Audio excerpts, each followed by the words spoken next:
आज साइंस के बारे में हम लोग डिस्कस करेंगे और साइंस में फिजिक्स, केमिस्ट्री और बायोलॉजी और इन तीनों के अलावा इन्वायरमेंट वगैरह से भी कुछ क्वेश्चन आजकल पूछे जा रहे हैं अलग अलग एग्जाम्स में। तो उनके बारे में भी नहीं, चैप्टर तो बाद में बताया जाएगा, चैप्टर अभी नहीं। 1 घंटे में तीनों का चैप्टर थोड़ी हो पाएगा। 1 घंटे की क्लास में फिजिक्स, केमिस्ट्री, बायोलॉजी तीनों का चैप्टर तो नहीं हो पाएगा। बायोलॉजी का एक चैप्टर कर लेंगे, ह्यूमन ब्रेन। बायोलॉजी का एक चैप्टर कर लेंगे हम लोग आज, ह्यूमन ब्रेन। और ऐसे हम लोग यहाँ आज ये डिस्कस कर लेंगे कि यहाँ पर 1 अगस्त से जो बैच रेगुलर स्टार्ट हो रहा है उसमें साइंस के लिए हम लोग यूट्यूब आज वीडियो देखा हूँ सर। चलिए ठीक है, थैंक यू। देखे हैं तो मैं ये कह रहा था कि आज ये भी चर्चा कर लेंगे हम लोग यहाँ पर कि 1 तारीख से जो रेगुलर बैच स्टार्ट हो रहा है तो उसमें साइंस हम लोग कैसे पढ़ने वाले हैं, ये चीज। क्योंकि साइंस को लेकर के सब कुछ दिक्कत रहता है कि साइंस छूट जाता है, नहीं हो पाता है। तो उसको लेकर के आज डिस्कस कर लेंगे। दाग नहीं ठीक हो रहा है सर, जे के राना कह रहे हैं होगा, टाइम लगता है भाई, इतना जल्दी नहीं ठीक होगा। वेट, पेशेंस रखना जरूरी है।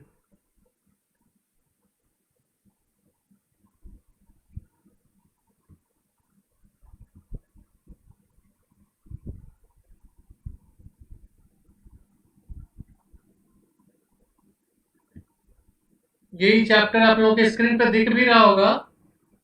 स्क्रीन पे दिख रहा है सबको?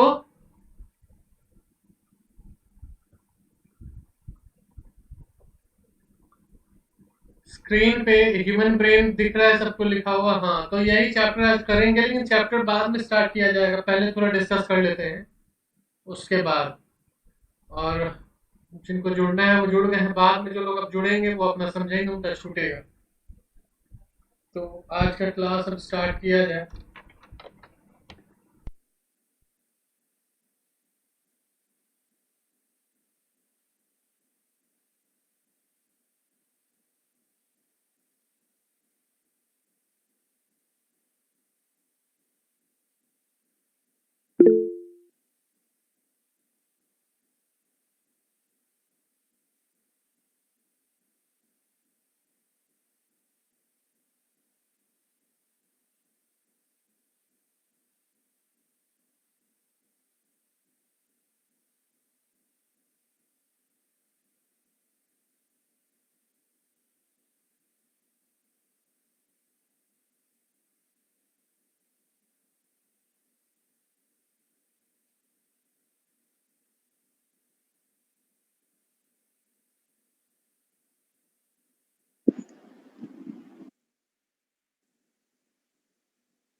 हेलो, अब आवाज आ रही है? आवाज आ रही है अब? तो चलिए, मैंने ये गलत जगह ये माइक्रोफोन लगा दिया था, शायद इसलिए नहीं जा रही थी आवाज। मैं ये कह रहा था कि पिछले 26 तारीख से 26 जुलाई से लगातार डेमो क्लासेस हम लोग कर रहे हैं, और लगातार में अलग अलग सब्जेक्ट का डेमो हम लोगों ने किया है। 26 से हम लोगों ने इंडियन पॉलिटी का, मतलब राज व्यवस्था का, फिर इतिहास का, फिर भूगोल का, फिर अर्थव्यवस्था का, और आज विज्ञान का डेमो क्लास है। तो लगभग हर सब्जेक्ट का डेमो हम लोगों ने कर लिया है। आज डेमो वाला जो सीरीज चल रहा था उसका आखिरी सेशन है। आज के बाद कल से 1 अगस्त से जो है वो रेगुलर क्लास चलने वाला है, जो किसी एक सब्जेक्ट का होगा। हर वीक हम लोग 2 विषय लेकर के चलेंगे, साथ साथ में 2 सब्जेक्ट लेकर के हम लोग साथ में चलेंगे। अब वो 2 सब्जेक्ट स्टार्टिंग के कौन होंगे वो आप लोग जो भी आप डिसाइड कर देंगे, वो ये सब्जेक्ट हम लोग कर लेंगे। तो 2 सब्जेक्ट लेके हम लोग चलने वाले हैं, ठीक है। सप्ताह के 3 दिन एक सब्जेक्ट का क्लास होगा, और फिर आखिरी के 3 दिन एक सब्जेक्ट का क्लास होगा। मतलब पर वीक 2 सब्जेक्ट लेके हम लोग चलेंगे। जो टॉपिक आपको पढ़ाई जाएगी उस टॉपिक से संबंधित जो भी क्वेश्चन है वो साथ साथ करवा दिए जाएंगे। ये मैंने आपको बता चुका हूं। मैं साइंस का आज चूंकि डेमो है, इसलिए अब हम लोग साइंस पर आ जाते हैं और साइंस की चर्चा करते हैं। मैं बताना आप लोगों को ये चाह रहा हूं कि साइंस के लिए बात ये है कि अब जैसे इसमें जो सेक्शंस हैं, अब ध्यान से थोड़ा सुनिएगा, और अगर संभव हो सके तो कॉपी कलम लेके बैठ जाइए, कुछ कुछ उसको अपना नोट डाउन भी करते जाइएगा। साइंस के जो सेक्शंस हैं जो एग्जाम में सवाल पूछे जाते हैं, एसएससी में, रेलवे में, बिहार के स्टेट लेवल के जो एग्जाम होते हैं, एसआई आपका दरोगा का है या कांस्टेबल का है, या अभी अमीन का एक फॉर्म आया हुआ था, उसका एग्जाम अभी नहीं हुआ है, अमीन का एग्जाम है, या फिर अगर रेलवे में देखा जाए तो एनटीपीसी का है या ग्रुप डी का है, ठीक है। इन सभी परीक्षाओं में, या इसके अलावा भी एफसीआई का एक परीक्षा होता है, उसमें, या आपका एसएससी का सीजीएल हो, सीएचएसएल हो, या एमटीएस का परीक्षा हो उसमें। उसके अलावा आर्मी में, मिलिट्री के भी अलग अलग आपके पोस्ट के लिए, आपका क्लर्कियल पोस्ट है या अदर पोस्ट के लिए समय समय पर एग्जाम कंडक्ट करवाया जाता है, तो उसके एग्जाम के लिए। इसके अलावा और भी जो दूसरे एग्जाम्स होते रहते हैं, वनडे एग्जाम, उनमें साइंस का जो हिस्सा है वो ये है कि कई जगह आप देखेंगे कि आपको बायोलॉजी से सवाल ज्यादा पूछा जा रहा है, कई जगह देखेंगे कि फिजिक्स और केमिस्ट्री से क्वेश्चन ज्यादा पूछे पूछे जा रहे हैं।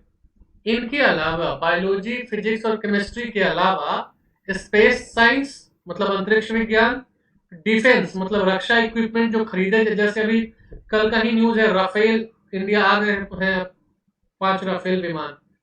तो डिफेंस के जो हथियार है, सामान है, रक्षा विज्ञान जो है, उससे संबंधित कुछ सवाल पूछ लिया जाता है। इसके अलावा इन्वायरमेंट और इकोलॉजी जो है, पर्यावरण से संबंधित सवाल पूछ लिए जाते हैं।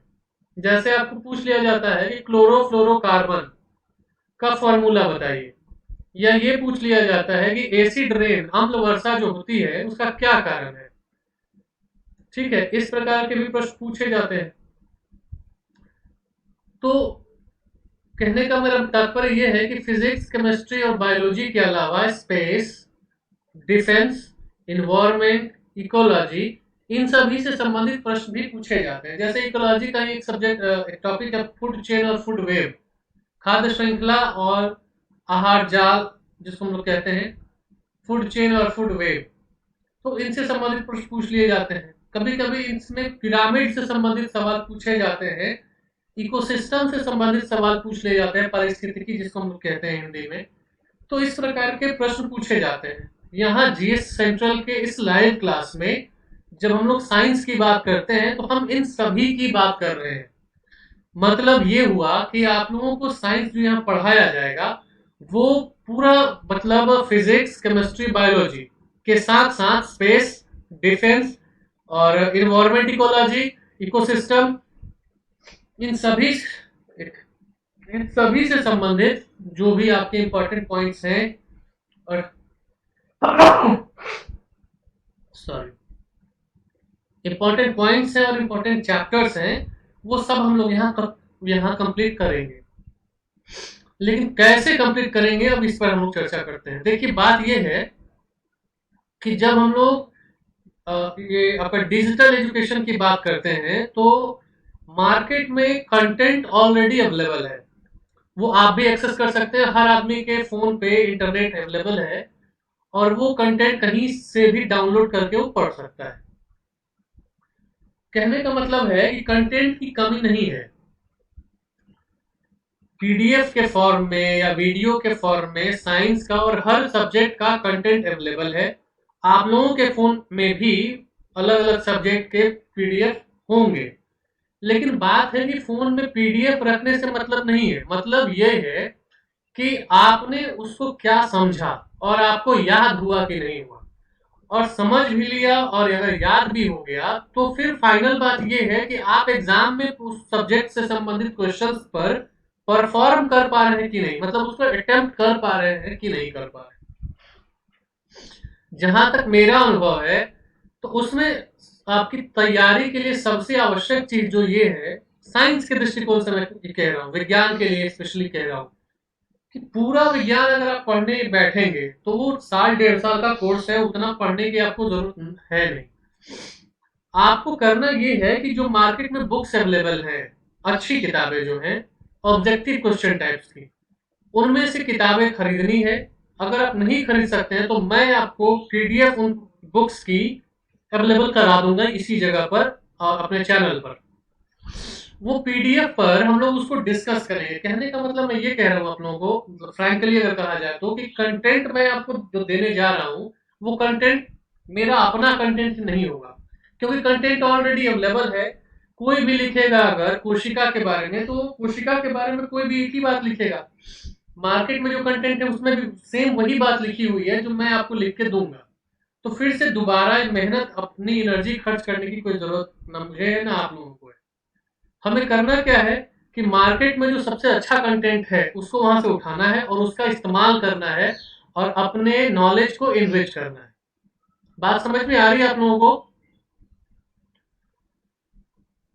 तो यहां पर जैसे प्लेटफॉर्म की जो बुक आती है ऑब्जेक्टिव टाइप, प्लेटफॉर्म की रुकमनी प्लेटफॉर्म जिसका नाम है, तो प्लेटफॉर्म की जो बुक आती है ऑब्जेक्टिव टाइप, वो बुक पीडीएफ फॉर्म में आपके पास भी शायद होगा, मेरे पास है, और उससे हम लोग करीब 1500 उसमें प्रश्न है। 1500 प्रश्न आपके बायोलॉजी के हैं, 1500 प्रश्न फिजिक्स के हैं और 1500 प्रश्न आपके जो है केमिस्ट्री के हैं। इसी में जो बायोलॉजी वाला जो है, हाँ 15 या 4500 प्रश्न हो गए। मुझे ऐसा लगता है और मेरा अनुभव जो है वो ये कहता है कि अगर 4500 प्रश्न साइंस का आपने कर लिया है तो फिर मतलब कोई अब इसके अलावा कुछ और करने की जरूरत है नहीं, है ना। इसके अलावा कुछ और करने की जरूरत अब साइंस में तो आपकी नहीं है। लेकिन समस्या ये है कि केवल किताब खरीद के पढ़ना नहीं है। होता क्या है कि बहुत सारे बच्चे हैं, किताब खरीदते भी हैं, पढ़ते भी हैं, लेकिन समझ में नहीं आती है चीज। तो समझाने के लिए यहाँ पर मैं बैठा हुआ हूँ। मैं समझाऊंगा आप लोगों को physics, chemistry, biology, space, defence, environment, ecology, सब कुछ। लेकिन हम लोग कंटेंट वही वाला यूज करने वाले हैं। तो एक तो प्लेटफॉर्म वाला कंटेंट हम यूज करेंगे, रुकमनी प्लेटफॉर्म का। दूसरा एक युक्ति पब्लिकेशन की किताबें हैं, फिजिक्स की, केमिस्ट्री की और बायोलॉजी की भी। उन किताबों में भी अच्छे से समझा करके इसका नोट्स बनाया हुआ है। तो वो भी कंटेंट जहां पर आपको समझाने की जरूरत होगी हम लोग वहां समझेंगे, जहां हम लोगों को ऑब्जेक्टिव टाइप क्वेश्चंस बनाने की जरूरत होगी वहां ऑब्जेक्टिव टाइप क्वेश्चंस करेंगे। और यहाँ पर लक्ष्य मेरा साइंस को लेकर के यही है कि हम लोग साइंस में इन तीनों किताबों को, रुकमनी प्लेटफॉर्म का फिजिक्स, केमिस्ट्री और बायोलॉजी, तीनों किताबों को पूरा का पूरा समझ लें और उसको पढ़ लें। मुझे लगता है इतना साइंस में करने के बाद शायद ही कोई सवाल ऐसा होगा जो छूट जाए, और उसके बाद आप में खुद भी कॉन्फिडेंस फील होगा। देखिए होता क्या है, जब आप किसी टॉपिक को पढ़ लेते हैं, समझ लेते हैं, तो आप माने या ना माने आप में खुद को, आपके अंदर खुद ही उस टॉपिक को लेकर के कॉन्फिडेंस जो है वो क्रिएट हो जाता है। आपको लगता है कि अच्छा कुछ भी आएगा हम बना लेंगे क्योंकि मैंने पढ़ा हुआ है। तो हम लोगों को जरूरत उसी की है। तो ये सब बातें हुई, साइंस हम लोग कैसे पढ़ने पढ़ने वाले हैं इसके लिए, उसका पूरा रूपरेखा जो है आपको जैसे ही हमारे बैच में साइंस स्टार्ट होगा सब कुछ हम लोग बताएंगे, और एक एक करके इन 4500 प्रश्नों को, और साथ साथ इसमें जहां भी जरूरत पड़ेगी किसी टर्म को आपको समझना है या कोई चीज आपको समझनी है या कुछ भी आपका न्यू अपडेट है, वो सब देना, उपलब्ध करवाना मेरा काम है। और इस प्रकार हम लोग यहाँ पर इस चैनल पर साइंस को कंप्लीट करने वाले हैं। ठीक है, समझ में अगर आई बात तो थोड़ा यस लिख के कमेंट कर दीजिए ताकि मुझे समझ में आए कि मैं जो कह रहा हूं वो आप लोग उसको समझ पा रहे हैं। चलिए फिर ठीक है, तो आज चूंकि साइंस का एक डेमो क्लास है, तो आज हम लोग साइंस में बायोलॉजी का एक चैप्टर कर लेते हैं, और ह्यूमन ब्रेन, मानव मस्तिष्क। ठीक है, तो मानव मस्तिष्क चैप्टर जो है वो हम लोग स्टार्ट करने जा रहे हैं, और उसको वो कंटेंट जो है वो अभी, आज जो हम लोग कंटेंट, आज जो कंटेंट मैं आपके सामने अभी आपको दिख रहा होगा, ये कंटेंट है इंग्लिश में, लेकिन आपको घबराने की जरूरत नहीं है। अगर आप इंग्लिश मीडियम के स्टूडेंट हैं तो भी आपको घबराने की जरूरत नहीं है, और अगर आप हिंदी मीडियम के स्टूडेंट हैं तो भी आपको चिंता करने की जरूरत नहीं है, क्योंकि हिंदी और इंग्लिश दोनों में हम लोग यहाँ समझेंगे और दोनों में आपको बताया जाएगा। आपको बिल्कुल भी चिंता करने की जरूरत नहीं है, वो मेरा काम है। तो चलिए क्लास, आज का ह्यूमन ब्रेन जो टॉपिक है वो स्टार्ट करते हैं। उम्मीद करूंगा कि आप ध्यान से देखेंगे उसको, और जहां कहीं भी समस्या होगी, कुछ समझने में दिक्कत होगा, आप कमेंट करके पूछ लेंगे। चलिए स्टार्ट करते हैं आज का टॉपिक।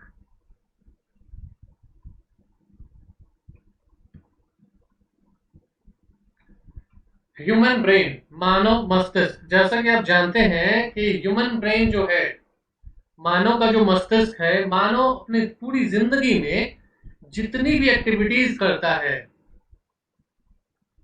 हर कोई इंसान है तो वो अपने खुद को देख ले, खुद का एग्जांपल ले ले कि आप अपनी जिंदगी में जो भी एक्टिविटीज करते हैं, जो भी काम करते हैं या क्रियाकलाप करते हैं, पढ़ाई करते हैं, सोते हैं, खाते हैं, खेलते हैं, जो कुछ भी करते हैं, उन सबको कौन कंट्रोल कर रहा है आपको, या यूं कहें कि आपके पूरे शरीर को कौन कंट्रोल कर रहा है। तो एक सीधा सा जवाब होता है कि मस्तिष्क कंट्रोल कर रहा है, हमारा ब्रेन कंट्रोल कर रहा है। तो जैसा कि आपको दिख रहा है स्टेटमेंट नंबर 1 में कि the brain is the most complex part of the human body. The brain is the most complex part of the human body. मानव शरीर में मस्तिष्क जो है वो बहुत ही जटिल अंग है, काफी जटिल अंग है मस्तिष्क। आगे देखते हैं, this 3 pound organ is the seat of intelligence, interpreter of the sense, initiator of body movement and controller of behavior। देखिए स्टेटमेंट में मस्तिष्क का वजन लिखा गया, और वजन कितना है? 3 पाउंड। हमारे मस्तिष्क का वजन 3 पाउंड का है। 3 पाउंड का वजन है हमारे मस्तिष्क का, और ये करता क्या है? इंटेलिजेंस, हम में जो भी इंटेलिजेंस है, बुद्धिमत्ता है, इस मस्तिष्क पर निर्भर करती है। इंटरप्रेटर ऑफ द सेंस, हमारी जो ज्ञानेंद्रियां हैं, सेंस ऑर्गन्स हैं। आपको मालूम होगा हमारे शरीर में 5 ज्ञानेंद्रियां हैं, आंख, कान, नाक, जीभ और स्किन, मतलब त्वचा। इन 5 ज्ञानेंद्रियों, सेंस ऑर्गन्स का इस्तेमाल करके हम जो कुछ भी देखते हैं, सुनते हैं, महसूस करते हैं, फील करते हैं, सूंघते हैं, उसकी उसका जो सुगंध है उसको फील कर पाते हैं। इन सभी ज्ञानेंद्रियों को भी मस्तिष्क ही कंट्रोल कर रहा है।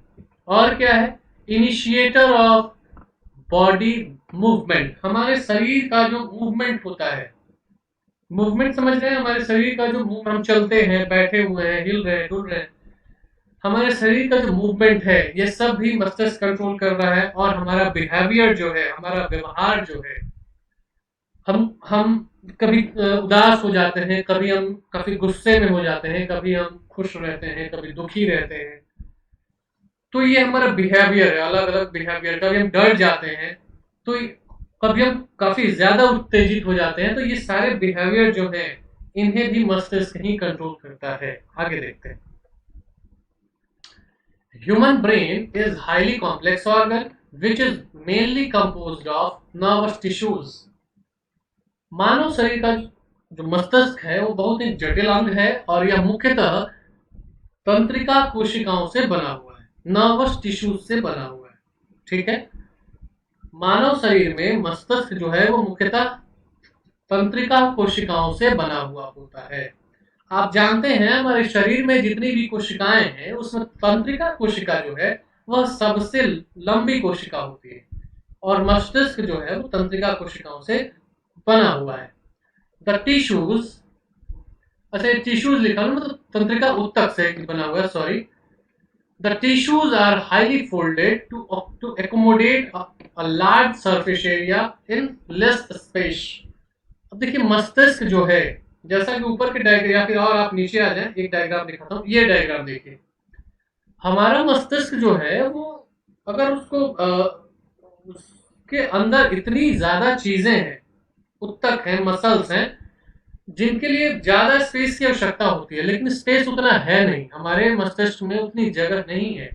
तो कहने का मतलब आप ऐसे समझे कि ज्यादा चीजें कम जगह में अटी हुई हैं या फिर रखी गई हैं।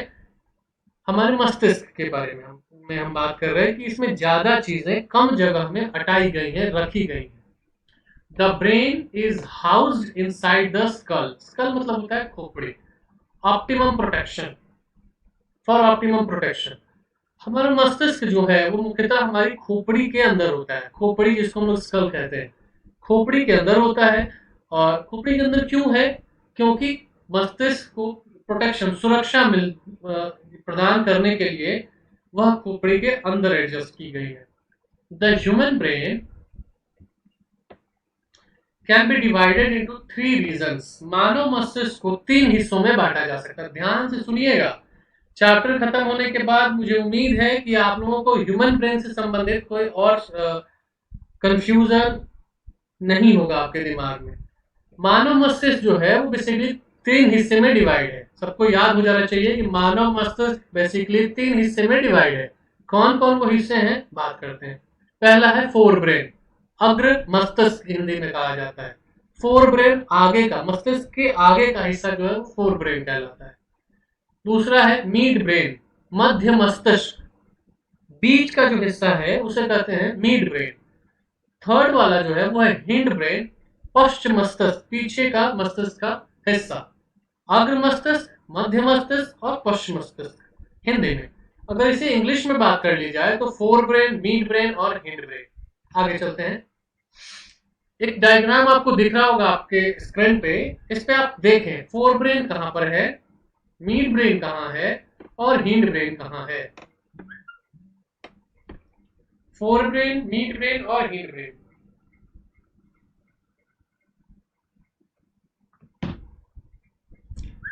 तो ये फोर ब्रेन जो है, फोर ब्रेन के बारे में क्या लिखा गया है कि it is composed of cerebrum.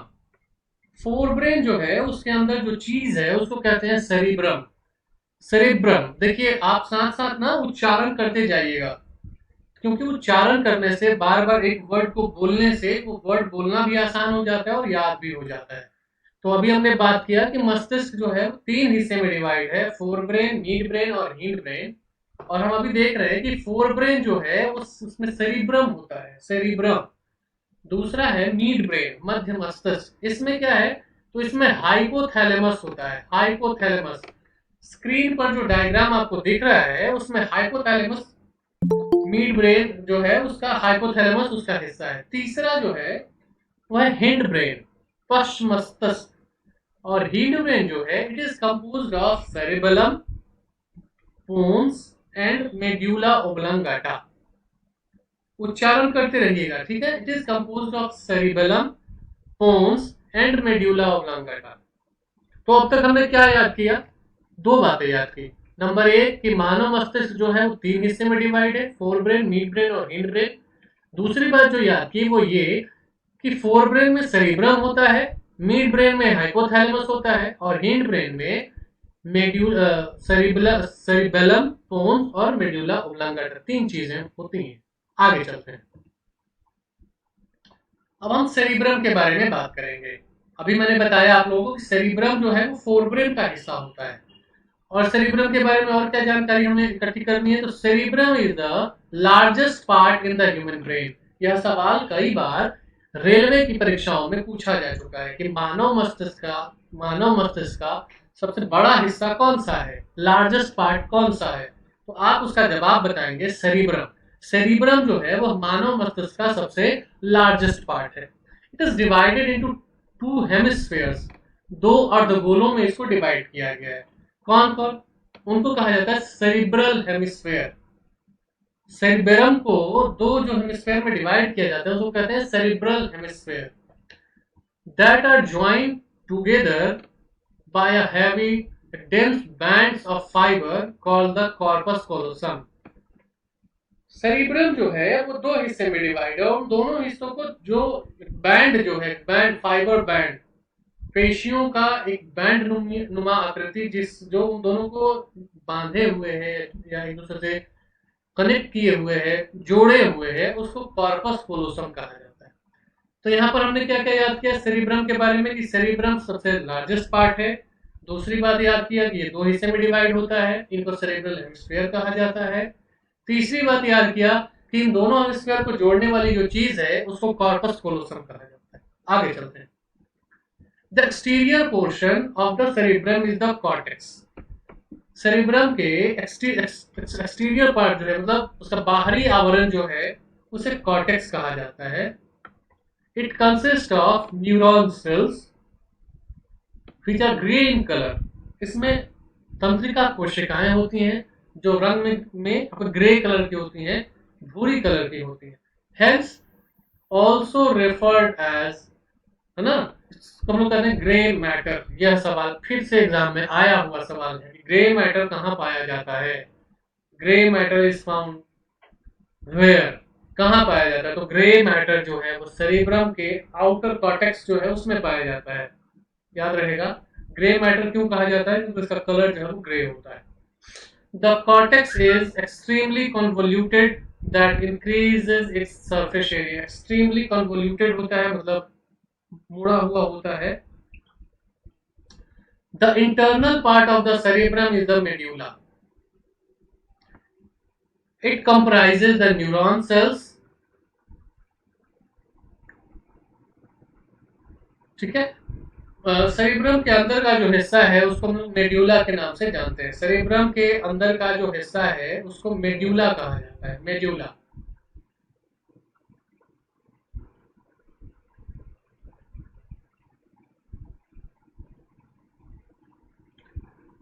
जो व्हाइट कलर का होता है ना, मेड्यूला जो है वो व्हाइट कलर का होता है, ठीक है।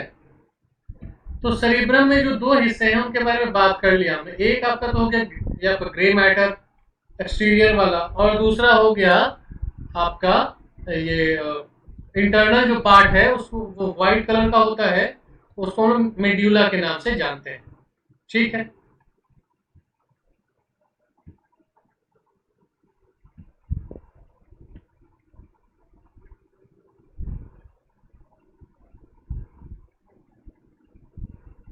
आवाज कट के आ रही है कह रहे हैं मधुकर। ठीक हो गई आवाज कि नहीं अभी?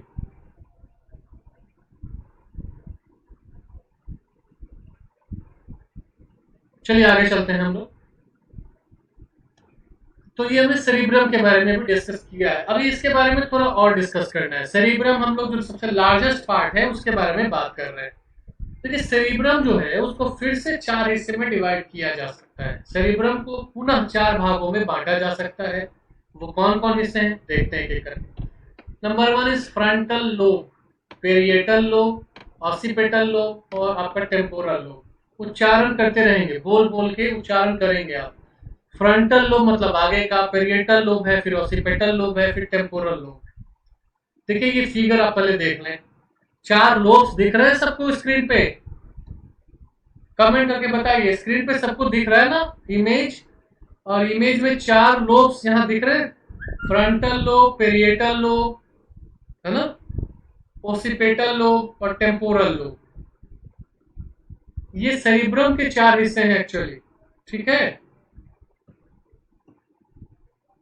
वापिस आते हैं। फ्रंटल लोब जो है एसोसिएटेड विथ, देखिए इनका काम क्या है उस पर हम चर्चा कर रहे हैं। Frontal lobe is associated with planning, reasoning, parts of speech, problem solving and movement. Frontal lobe कौन कौन से काम करता है? प्लानिंग का काम, योजना बनाने का, रीजनिंग है ना, तर्क शक्ति का, पार्ट्स ऑफ स्पीच जो हम बोलते हैं, सोचते हैं तब तो बोलते हैं, इस चीज का, प्रॉब्लम सॉल्विंग समस्या समाधान, और मूवमेंट में भी हेल्प करता है। कौन?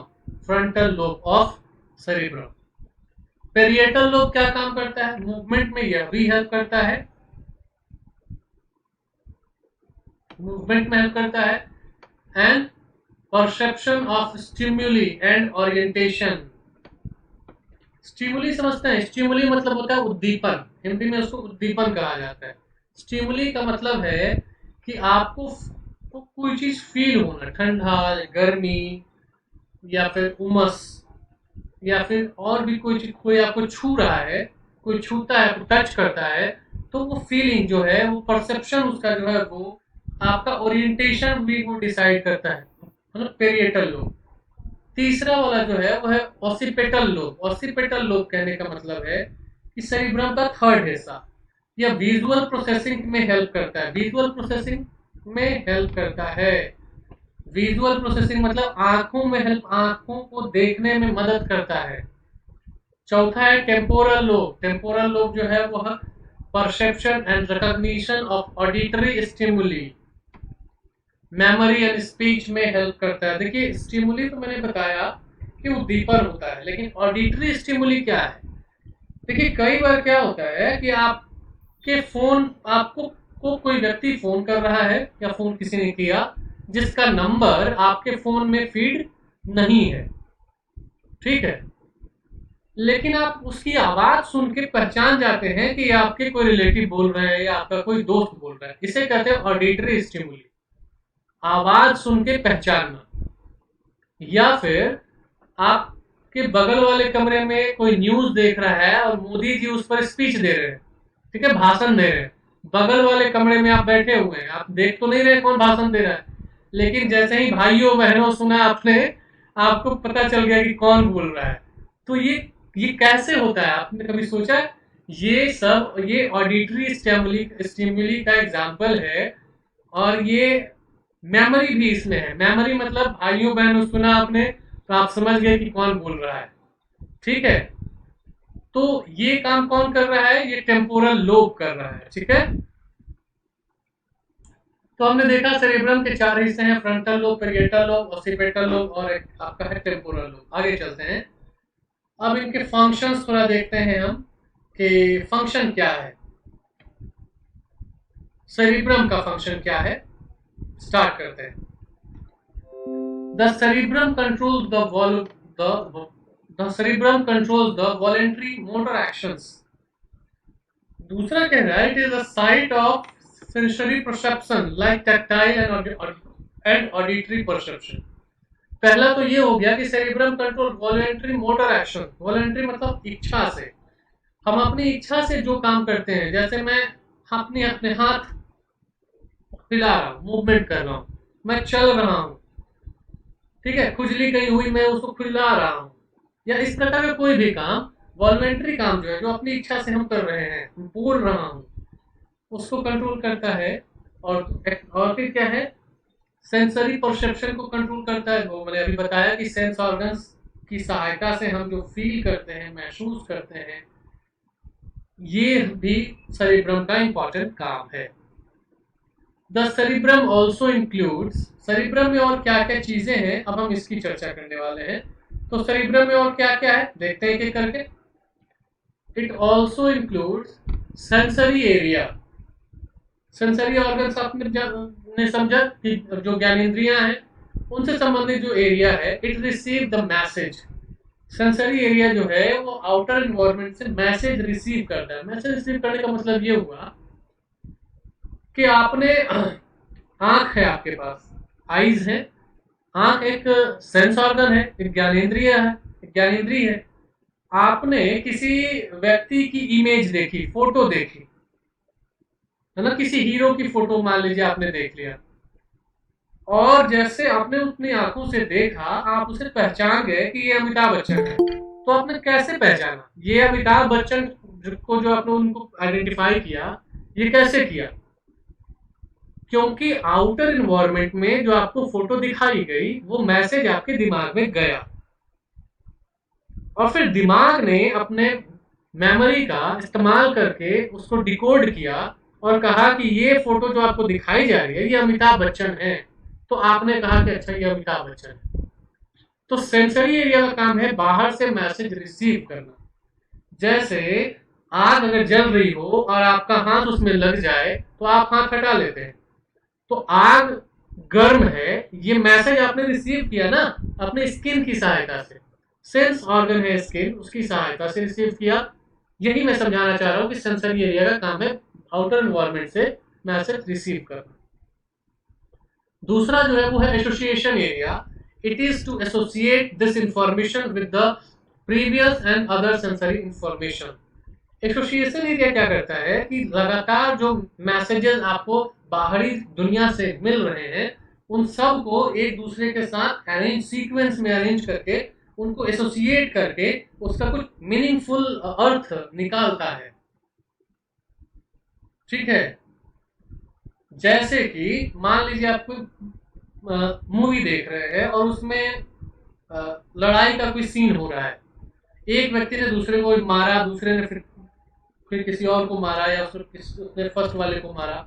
तो लगातार आप कई पिक्चर्स अपनी आंखों से देख रहे हैं, आपकी आंखें मैसेज रिसीव कर रही हैं और आपका एसोसिएशन एरिया जो आपके सेरिब्रम का एक हिस्सा है वो क्या कर रहा है, इन सारी पिक्चर्स का एक रील बना रहा है और रील बना के आपको ये बता रहा है कि ये फाइट हो रही है, लड़ाई हो रही है।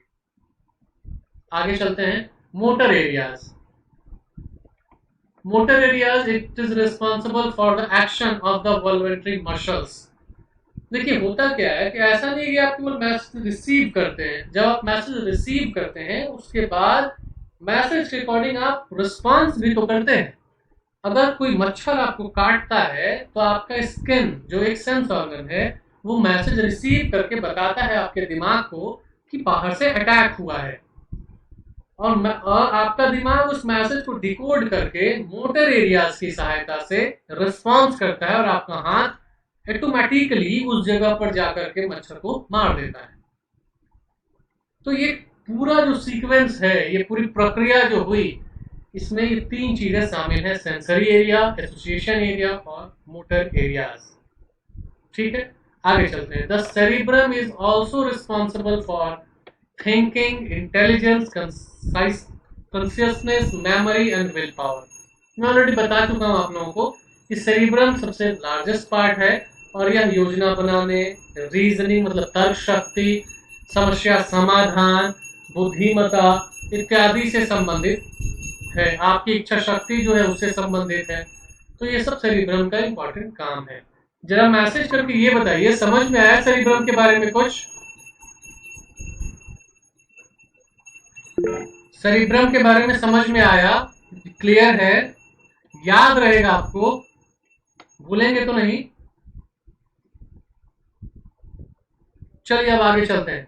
सेरिब्रम के बाद अब दूसरे हिस्से का नंबर आया है हाइपोथैलेमस। हाइपोथैलेमस की बात करते हैं। हमने सेशन के जब ये चैप्टर हम लोग स्टार्ट कर रहे थे हमने डिस्कस किया कि फोर ब्रेन में सेरिब्रम होता है, मिड ब्रेन में हाइपोथैलेमस होता है। तो अब हम फोर ब्रेन से मिड ब्रेन में आ चुके हैं और हाइपोथैलेमस के बारे में चर्चा कर रहे हैं। तो the hypothalamus lies at the base of the cerebrum. Cerebrum के नीचे वाला जो हिस्सा है, नीचे का भाग है मस्तिष्क का, उसको हाइपोथैलेमस कहा जाता है। It control sleep and wake cycle, जिसको सर्काडियन रिदम कहा जाता है। स्लीप एंड वेक साइकिल, सोने और जगने का चक्र, जिसको सर्काडियन रिदम कहा जाता है। कई बार यह सवाल एसएससी ने भी और रेलवे की बोर्ड ने भी यह सवाल अलग परीक्षाओं में पूछा है कि सर्काडियन रिदम क्या है। तो मतलब क्या है, स्लीप आपके सोने और आपके जागने का एक बायोलॉजिकल साइकिल जो है, इसको कहते हैं सर्काडियन रिदम। हाइपोथैलेमस इसको कंट्रोल हाइपोथैलेमस जो है वह इसे कंट्रोल कर रहा होता है।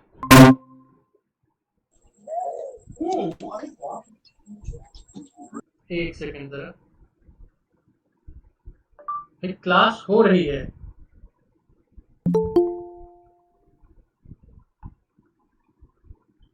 आपने फील किया होगा कई बार कि आपको सुबह उठने का एक जो टाइम है वह फिक्स हो गया है। आप 5 बजे अगर उठते हैं तो प्रतिदिन 5 बजे उठ जाते हैं, आपको अलार्म लगाने की जरूरत भी नहीं पड़ती है।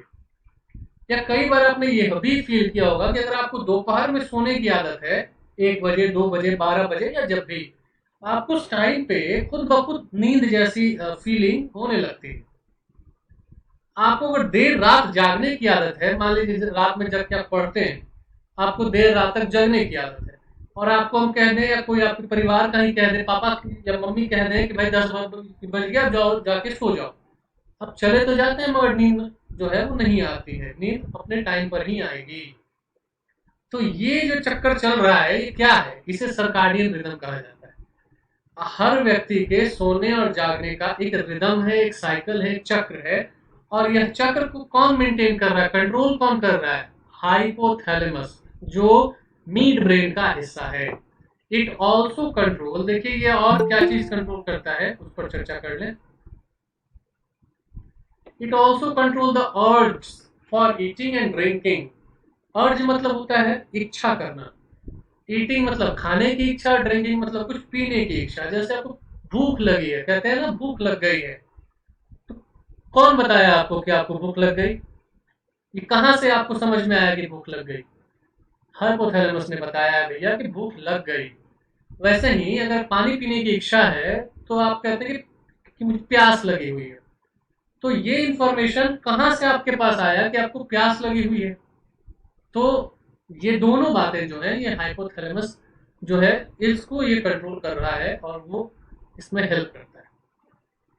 अब हम तीसरे हिस्से में आते हैं, मस्तिष्क के, जो हिंड ब्रेन है। क्योंकि फोर ब्रेन मतलब सेरिब्रम था, हमने डिस्कस कर लिया है। मिड ब्रेन मतलब हाइपोथैलेमस था, वो डिस्कस कर लिया हमने। अब हम हिंड ब्रेन, जिसमें सेरिबेलम, पोन्स और मेड्यूला ऑब्लांगाटा थे, उस पर आ चुके हैं। तो हम सबसे पहले सेरिबेलम के बारे में डिस्कस करते हैं। Cerebellum lies below the cerebrum and at the back of the whole structure. पूरे मस्तिष्क के पीछे वाले भाग में सेरिबेलम होता है। पीछे वाला भाग क्यों? क्योंकि हिंड ब्रेन है, हिंड ब्रेन ऑलरेडी पीछे ही होता है। ऊपर में सेरिब्रम, उसके नीचे हाइपोथैलेमस, और पीछे वाले हिस्से में सेरिबेलम। नाना पाटेकर की एक पिक्चर है जिसमें वो कहता है पीछे मत मारो छोटा दिमाग है, तो उस प्रकार से याद कर सकते हैं आप। सेरिबेलम पीछे होता है हिंड ब्रेन में, मतलब पीछे की साइड में, at the back of the whole structure. It coordinates the motor functions. देखिए अब आ गए, मोटर फंक्शंस को कोऑर्डिनेट करने में मदद करता है। मोटर फंक्शंस मैं बता चुका हूं आप लोगों को, फिर से बता दे रहा हूं, अगर उस समय आपने ध्यान नहीं दिया तो ध्यान दीजिए। मोटर फंक्शंस का मतलब है बाहरी दुनिया से आप अपने ज्ञानेंद्रियों की सहायता से जो इंफॉर्मेशन आपने कलेक्ट किया, आपने मतलब आपके मस्तिष्क ने, और उसको डिकोड करके उसके अनुसार आप रिस्पॉन्स करते हैं, इसको हम लोग कहते हैं मोटर फंक्शन। रिस्पॉन्स करना मतलब motor function. When you are riding a bicycle, your perfect coordination between your pedaling and steering control is achieved by cerebellum। देखिए बहुत ही मजेदार चीज है। आप साइकिल चला रहे हैं तो क्या क्या करते हैं आप एक साथ? आप एक साथ कई काम कर रहे होते हैं। जैसे आपकी आंखें सामने देख रही होती हैं रास्ते पर कि आप ठीक रास्ते पे जा रहे हैं कि नहीं। आपके पैर जो है वो पैडल को चला रहे होते हैं ताकि साइकिल आगे बढ़े। आपके हाथ जो है वो साइकिल का हैंडल या स्टीयरिंग जो है उसको संभाले हुए है ताकि आप अनबैलेंस ना हो जाए। तो ये तीनों अंगों में ये जो कोऑर्डिनेशन है, ये कौन कर रहा है?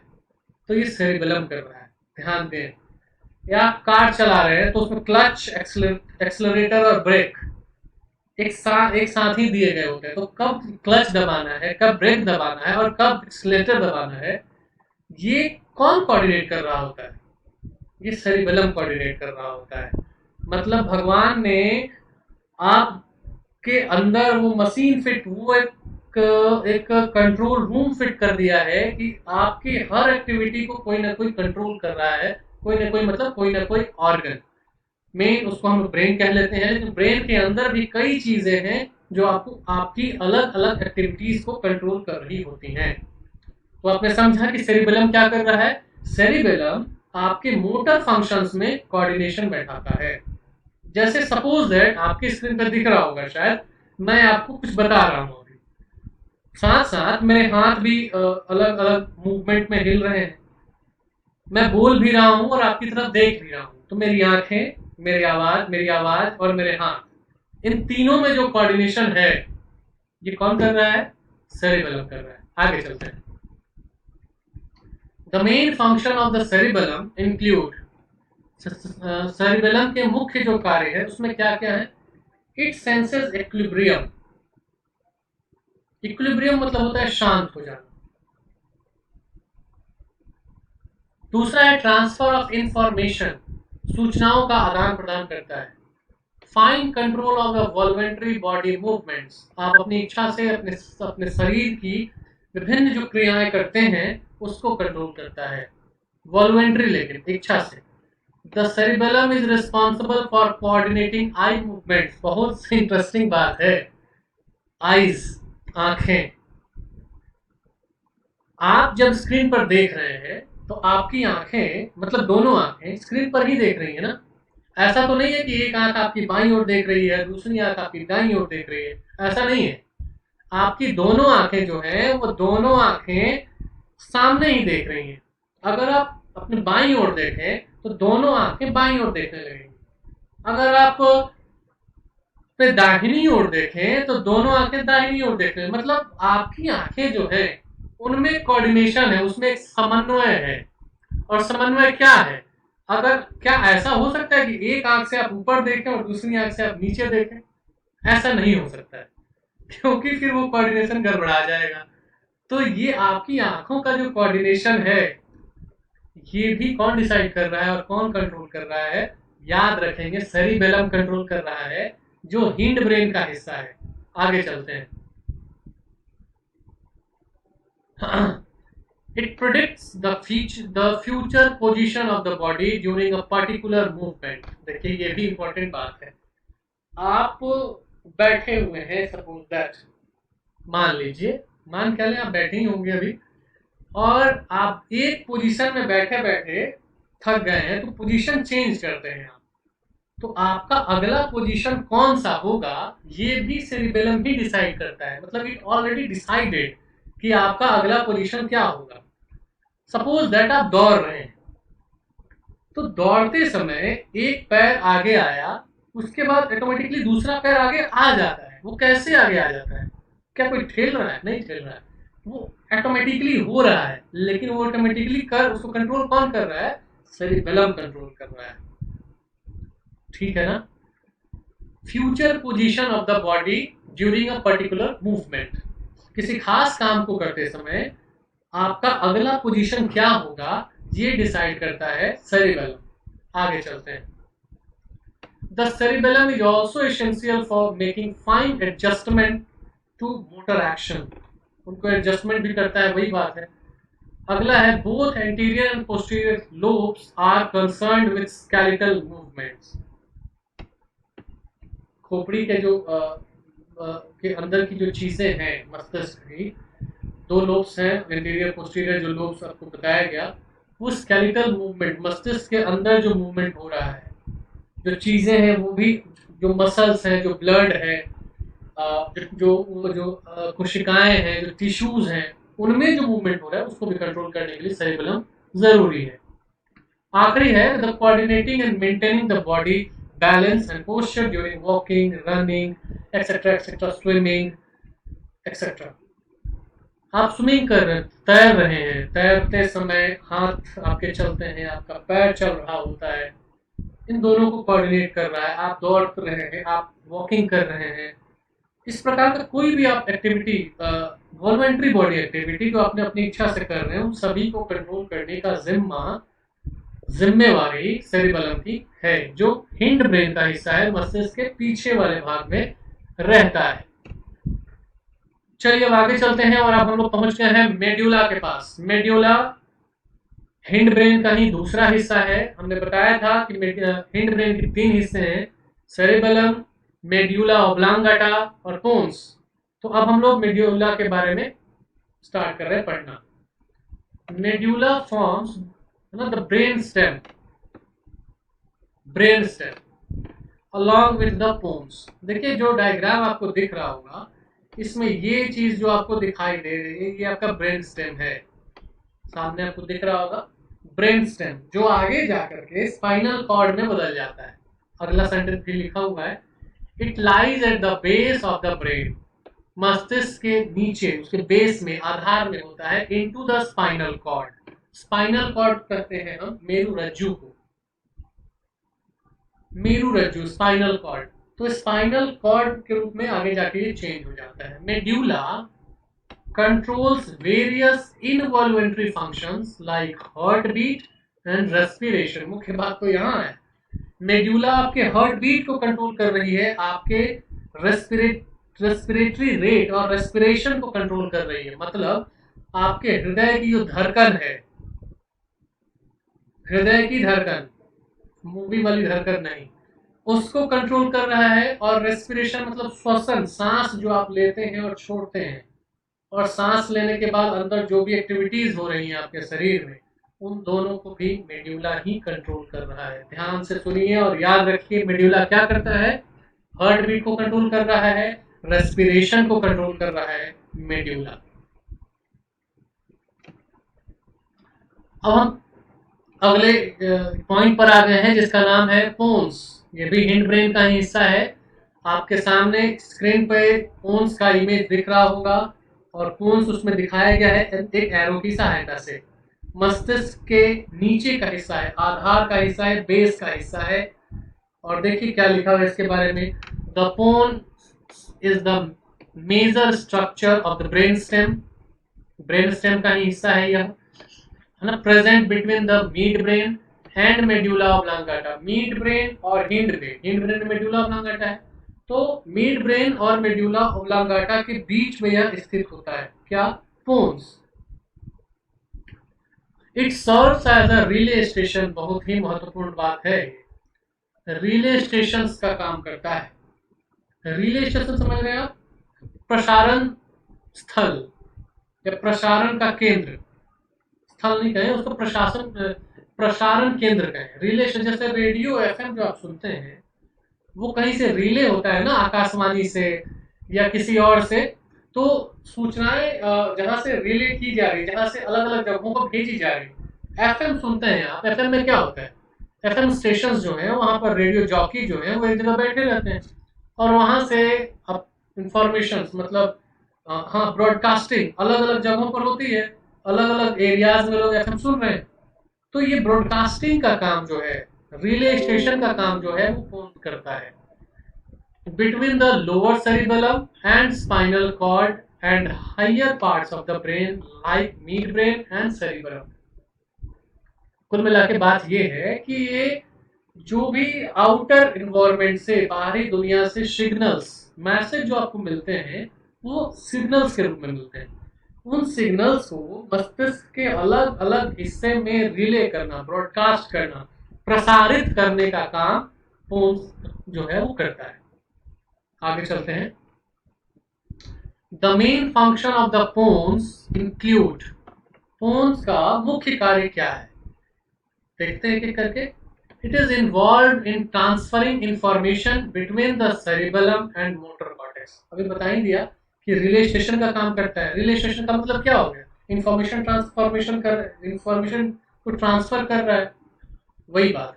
It controls the magnitude and frequency of the respiration. श्वसन जो है, सांस लेना और छोड़ना, इसकी मैग्नीट्यूड, मैग्नीट्यूड मतलब होता है मात्रा, फ्रीक्वेंसी मतलब आवृत्ति।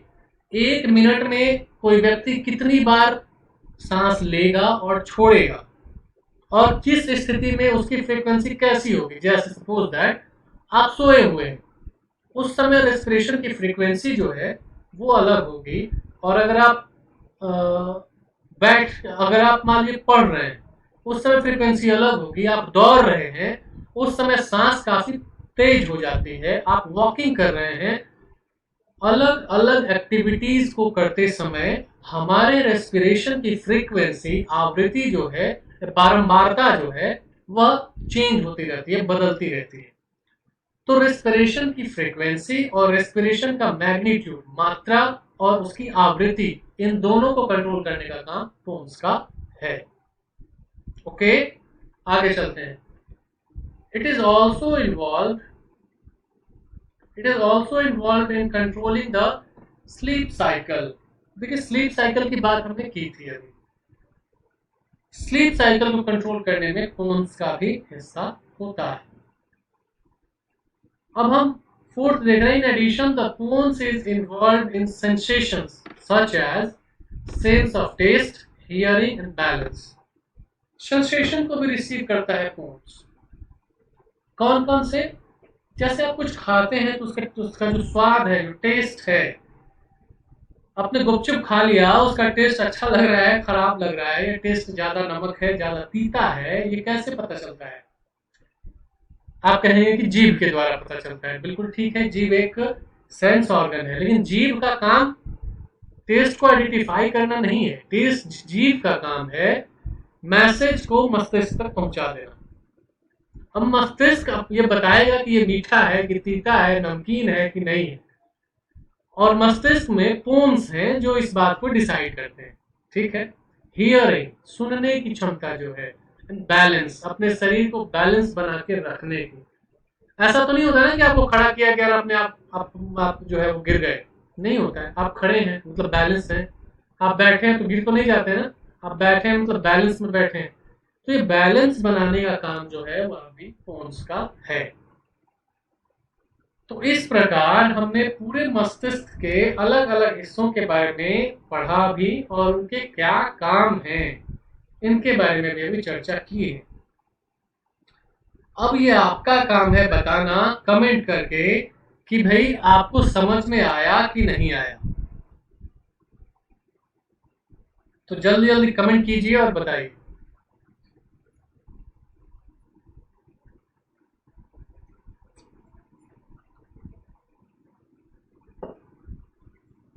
आ गया? और लोगों को समझ में नहीं आया? सनी,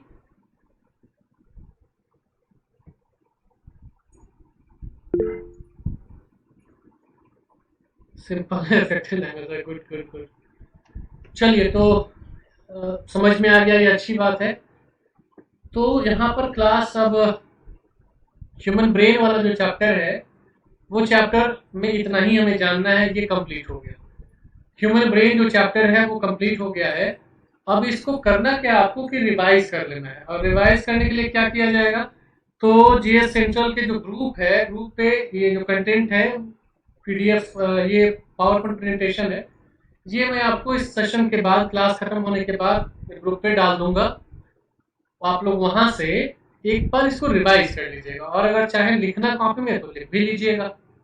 कोई भी समस्या हो तो टेलीग्राम चैनल पर अपना कमेंट करके, पोस्ट करके पूछ लीजिएगा क्या दिक्कत है, तो समझ में अगर नहीं आया तो। और अब मुझे लगता है कि मस्तिष्क से संबंधित कोई सवाल अगर होगा तो आप बताने की स्थिति में होंगे। ठीक है। तो ये साइंस का डेमो था और ये समाप्त हो गया। मुझे उम्मीद है कि क्लास आपको समझ में आया होगा। साइंस का डेमो खत्म होने के साथ साथ ये डेमो वाला जो सीरीज चल रहा था ये भी आज कंप्लीट हो गया। कल से रेगुलर क्लास होगी इसी टाइम पे, और मैंने कहा था कि उसके लिए इनरोल कराना पड़ता है। एक छोटी सी फीस भी रखी है हम लोगों ने, वो फी पे करना है, मंथली फी है, काफ़ी कम है। वो पे करके और इनरोल करा लेना है। एक एडमिशन फॉर्म है, वो फिल करके, फिर टेलीग्राम के ग्रुप पे फॉर्म भी अवेलेबल है, सब कुछ अवेलेबल है। तो अगर अब आप लोगों को ऐसा लगता है कि इतने दिनों क्लास करने के बाद कि हाँ वाकई यहाँ पर समझ में आएगा और हमारा क्लास ठीक ठाक रहेगा, क्लास कंप्लीट करवाने की जिम्मेदारी मेरी है। और आप में से कई मुझे जानते भी हैं, जो नहीं जानते हैं वो, मेरा नाम प्रभात कुमार है और मैं बस इसी टीचिंग फील्ड में हूँ। तो आज का क्लास खत्म किया जाए।